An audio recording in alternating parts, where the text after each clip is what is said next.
Un an après l'annulation des élections générales en Libye, la fête de l'indépendance nationale, le 24 décembre, a été marquée cette année par de multiples appels à l'apaisement et au dialogue afin de trouver une issue politique et pacifique à la crise qui dure dans ce pays nord-africain. Si le processus politique initié à Berlin en 2020 paraît battre de l'aile, à l'ombre des discordes et de la dégradation de la situation sécuritaire, l'attachement à une solution politique préservant l'intégrité territoriale du pays semble partagé par la plupart des acteurs engagés sur la scène libyenne. L'unité territoriale est considérée en effet comme une ligne rouge à ne pas franchir et un principe intangible par les différentes parties libyennes. Le principe de la défense de l'unité territoriale de la Libye est défendu bec et ongle par les pays de la région, ainsi que par la plupart des acteurs géopolitiques pesant sur la situation.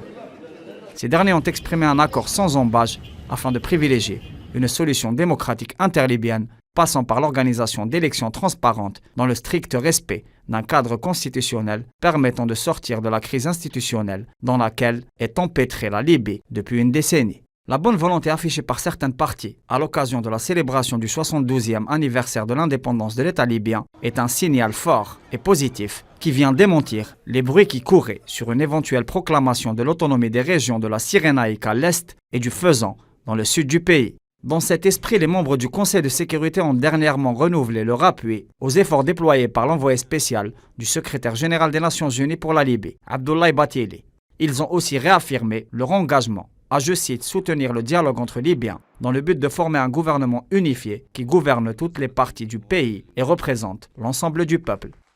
La déclaration appelle également les différentes parties libyennes à approfondir le processus de dialogue national afin de pouvoir assurer le calme sur le terrain, ainsi qu'à collaborer pour accélérer la conclusion d'un accord permettant de parvenir à un règlement politique prévoyant notamment un cadre constitutionnel pour la tenue prochaine d'élections. La solution à la crise en Libye passe forcément par la perspective démocratique, garantissant le respect de la souveraineté populaire via l'organisation d'un scrutin électoral transparent. L'horizon de désarmement des milices et l'objectif de l'arrêt des différents procédés d'ingérence étrangère dans les affaires du pays sont également, selon les observateurs, des préalables incontournables à une voie de résolution effective de la crise, ce qui permettrait enfin à Tripoli de sortir de l'impasse politique que traverse ce grand pays nord-africain, faisant peser un risque permanent d'instabilité sur toute la région.